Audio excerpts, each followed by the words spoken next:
गौतम बुद्ध का जीवन हर किसी के लिए प्रेरणादायी है। गौतम बुद्ध बौद्ध धर्म के प्रवर्तक थे। इनका जन्म 483 ईस्वी पूर्व तथा महापरिनिर्वाण 583 ईस्वी पूर्व में हुआ था। बचपन में उनको राजकुमार सिद्धार्थ के नाम से जाना जाता था। बौद्ध ग्रंथों के अनुसार गौतम बुद्ध के जन्म से 12 वर्ष पूर्व ही एक ऋषि ने भविष्यवाणी की थी कि यह बच्चा या तो एक सार्वभौमिक सम्राट या महान ऋषि बनेगा। 35 वर्ष की आयु में उन्हें ज्ञान की प्राप्ति हुई थी।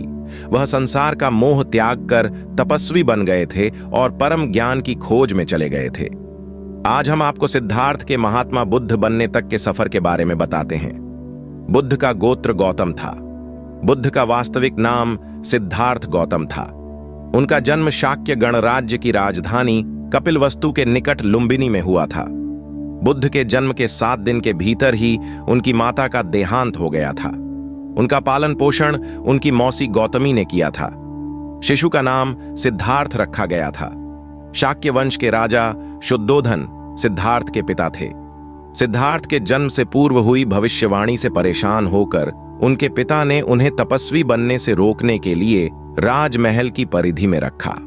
गौतम राजसी विलासिता में पले बड़े, बाहरी दुनिया से आक्रांत, नृत्य करने वाली लड़कियों द्वारा मनोरंजन, ब्राह्मणों द्वारा निर्देशन और तीरंदाजी, तलवारबाजी, कुश्ती, तैराकी और दौड़ में प्रशिक्षित किए गए थे।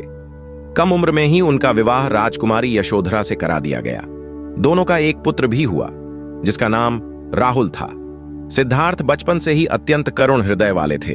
वह किसी का भी दुख नहीं देख सकते थे।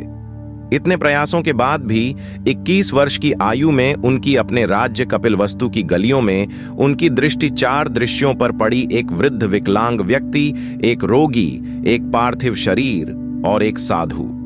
इन 4 दृश्यों को देखकर सिद्धार्थ समझ गए थे कि सबका जन्म होता है, सबको बुढ़ापा आता है, सबको बीमारी होती है और एक दिन सब मृत्यु को प्राप्त होते हैं। इससे व्यथित होकर उन्होंने अपना धनवान जीवन, अपनी पत्नी, पुत्र एवं राजपाट का त्याग करते हुए साधु का जीवन अपना लिया और जन्म, बुढ़ापा, दर्द, बीमारी और मृत्यु से जुड़े सवालों की खोज में निकल गए। सिद्धार्थ ने अपने प्रश्नों के उत्तर ढूंढने शुरू किए। समुचित ध्यान लगा पाने के बाद भी उन्हें इन प्रश्नों के उत्तर नहीं मिले। फिर उन्होंने तपस्या भी की, लेकिन प्रश्नों के उत्तर नहीं मिले। इसके बाद कुछ और साथियों के साथ अधिक कठोर तपस्या प्रारंभ की। ऐसे करते हुए 6 वर्ष व्यतीत हो गए। भूख से व्याकुल मृत्यु के निकट पहुंचकर बिना प्रश्नों के उत्तर पाए वह कुछ और करने के बारे में विचार करने लगे थे। एक गांव में भोजन की तलाश में निकल गए, फिर वहां थोड़ा सा भोजन ग्रहण किया। इसके बाद वह कठोर तपस्या छोड़कर एक पीपल के पेड़, जो अब बोधि वृक्ष के नाम से जाना जाता है, के नीचे प्रतिज्ञा करके बैठ गए कि वह सत्य जाने बिना उठेंगे नहीं। वह सारी रात बैठे रहे और माना जाता है कि यही वह क्षण था जब सुबह के समय उन्हें पूर्ण ज्ञान की प्राप्ति हुई थी। उनकी अविजया नष्ट हो गई और उन्हें निर्वण यानी बोधि प्राप्त हुई और वे 35 वर्ष की आयु में बुद्ध बन गए। बुद्ध को शाक्य मुनि के रूप में भी जाना जाता है।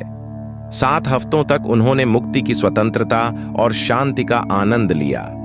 प्रारंभ में तो वह अपने बोधि के बारे में दूसरों को ज्ञान नहीं देना चाहते थे। बुद्ध का मानना था कि अधिकांश लोगों को समझाना बहुत मुश्किल होगा। मान्यता है कि बुद्ध को स्वयं ब्रह्मा जी ने अपने ज्ञान को लोगों तक पहुंचने का आग्रह किया था, फिर वह इस पर सहमत हो गए। इस तरह उन्होंने अपना पहला धर्मोपदेश उत्तर प्रदेश के वाराणसी के पास सारनाथ में अपने पहले मित्रों को दिया था।